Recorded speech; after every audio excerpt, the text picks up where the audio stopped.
What's up, everybody? Welcome back to What They Teach You in High School. Hey, today we're talking about the history of political parties. And if you remember one thing about the history of political parties, is that this history goes back, like way back, like older than Abraham Lincoln. And that's really old. Welcome back to What They Teach You in High School. Hey, so today we're going to talk about the history of political parties. And frankly, that could be like its own class, and people get PhDs in this topic, but we're going to do it in like 7 minutes. And we're going to use this book, How America's Political Parties Change and How They Don't, in order to sort of establish some of the key times in history that the parties shift. So let's get into it. So first things first, let's quickly establish when these parties were created. So right at the country's founding, we didn't have political parties per se, but we did have two major factions. And the two major factions that we had were the Federalists, which supported the ratification of the United States Constitution. The other major faction was the Anti-federalists, who were opposed to ratifying the Constitution because they were concerned that the Constitution was going to give the United States central government far too much power and authority over the states and the citizens. The Anti-federalists ultimately turned into the Democratic Republicans, and the Federalists remain until John Adams kind of falls flat on his face during his presidency. He kind of fades away, as does the Federalist Party. After the fall of the Federalist Party, the Democratic Republicans pretty much maintained power in the presidency for the next couple of presidential elections. However, finally in the 1820s, some group of the Democratic Republicans gets frustrated because they realize they're at the bottom of that totem pole, and they break off and form a new party called the Whigs, which ultimately becomes the Republican Party.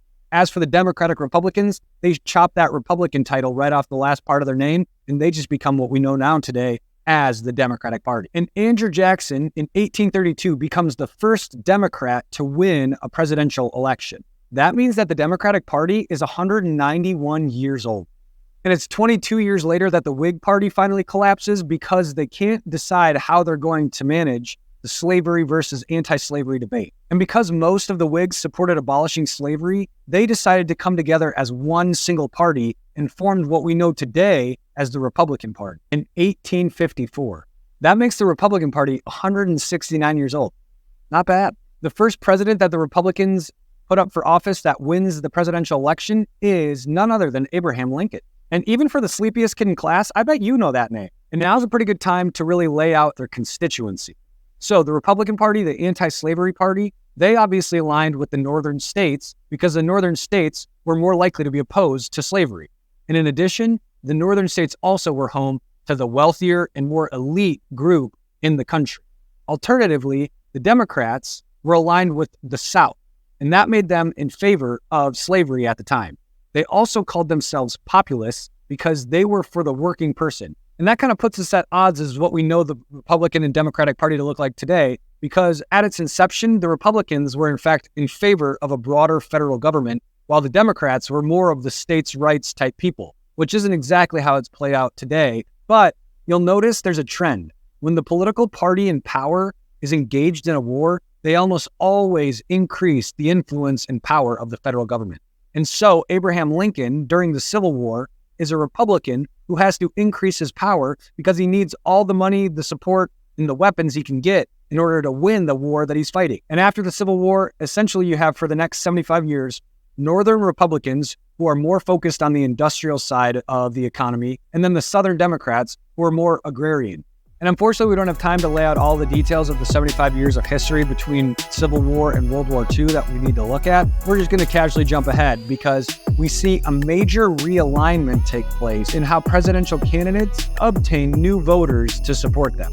FDR, who says that we should have two proper parties in this country, one liberal and one conservative. And you'll remember that liberals believe that the government should be more expansive. Meanwhile, conservatives are more traditional and base their belief that the private industry is better at solving society's problems than the government. But because parties were split more geographically, you had liberal and conservative Northern Republicans, and you had liberal and conservative Southern Democrats. But once FDR, Franklin Roosevelt, is elected, he makes some major changes to how the government should run and be involved in the lives of average people. Because of the Great Depression, FDR enacts what's called the New Deal.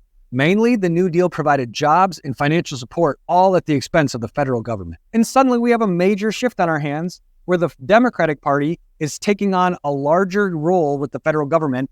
And in response, the Republicans can do nothing but just say, hey, that's not what the government's supposed to be for. We disagree. But it's this realignment that moves the Democrats towards becoming the party that increases the size of the federal government.